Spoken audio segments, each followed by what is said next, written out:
Okay, everybody, this is Laura with Jot and Tittle Typewriters, and today we are going to explore this 1958 Underwood leader, and it says Golden Touch on the label here, and the label's in really good condition. Overall, this one looks really nice, and I'm guessing that it's a not guessing. It looks like a 1958, but I've also found one with a very similar serial number. They said it's a 1960. So take the year with a grain of salt. You may have to do a little bit of research on your typewriter. By the way, your serial number for this typewriter is going to be right here on the right side behind the carriage. Very easy to read. Sometimes they're really hard to read, but that's an easy one to read. Okay. So we are just gonna go through and do a tutorial. If you wanna see a demo video of this one, then there's a link in the description to the product listing and you'll find all the information in there. So just a reminder, again, if you don't know who we are, I'm Laura with Jot and Tittle Typewriters, Vintage Typewriters, and my husband, Rob, does all the repair work. I do everything else. And we service these typewriters, meaning we get them into a working condition, and sometimes they're not perfect, but we get them to the point where they're usable.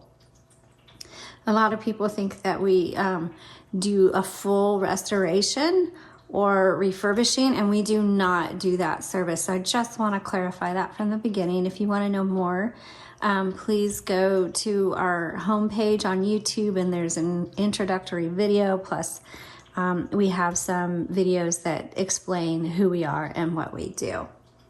Okay, this tutorial video, we're just gonna take a look at it because maybe you have one and you're not sure how to use it. So I'm gonna go through, I'm gonna explain all the parts, and hopefully this will help you.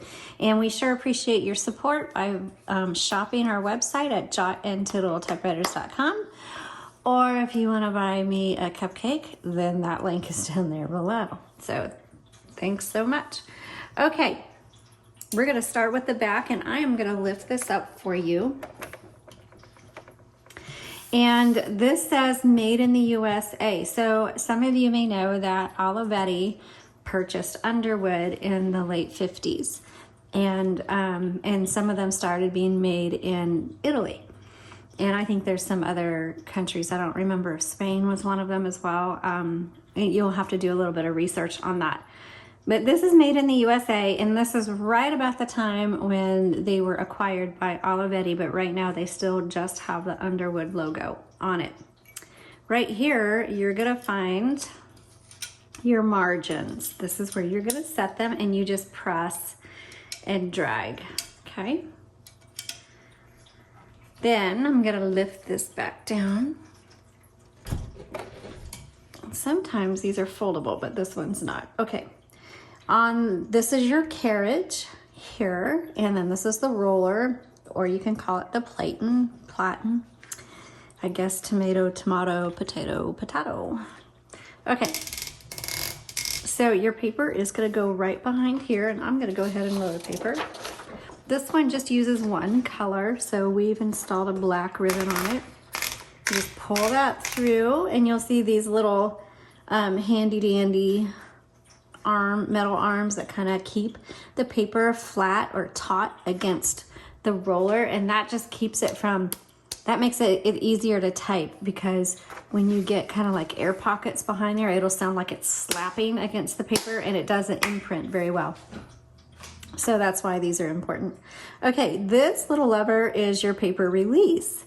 And what that does is it releases the tension on the paper in case it loaded crooked or you're ready to take it out, then you just release the paper. But always make sure you re-engage before you type. So I'm gonna go ahead and load that again.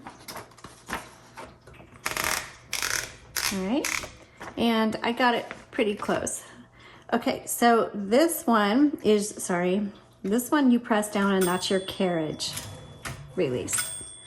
All right, and it should have one on this side as well. No, it doesn't. Okay, so it's just here. So the bell sounds really good on this one. I am gonna check my margins. I think they're okay. Let's go over to this side. I guess I should have checked this out a little bit more. It's been a while since I've used a leader. This one I suspect is going to be, oh yes, that's your, it releases the roller. So if you hear when you turn the handle, it clicks. If you bring this forward, it releases that. And that comes in handy sometimes when you're trying to line something up. But if it's not advancing, if your roller's not advancing properly, check this and make sure it's pushed back and engaged so that you should be able to hear a click when you turn the handle. This is a really basic model of a typewriter. There's no tab and there's no margin release. You have a backspace though. And if you pop open the top, but I'm gonna move the carriage over to the left first, then you'll see the ribbon. And again, it's a single color ribbon. And you just, to change it out, you just pop it up and then you can unthread it. There's a place back here where you can pull that ribbon out. So to make sure, if you need to know how to thread your ribbon, if you go to the link in the description below, I do have a photograph of this area and that will show you how to thread your ribbon through. So when you just pop it back in, make sure it goes all the way down, and then see it missed the guide wire here. Just put that in, and voila. Now when you get to the end of your spool, it's not the end of the ink in your ribbon, you should reverse the direction, and then let me show you how to do that. Now there are some ribbons out there that have a grommet at the very end of the ribbon and it'll auto reverse, and some ribbons do not have that.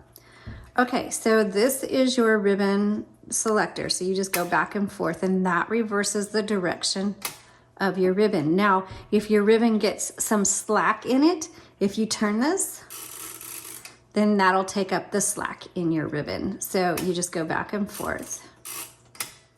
Okay, and that is how you reverse the direction of your ribbon. That ribbon should go back and forth multiple times before you have to change it out. So I hope that was helpful for you. If you've got one of these, that tutorial that I just gave you will help you know how to use it. If it needs some cleaning, if you've got sticky keys and stuff, I recommend finding a typewriter repair person in your area. And if you have some questions, let us know. If we've got time, we'll answer them. But otherwise, happy typing, and thanks so much for watching.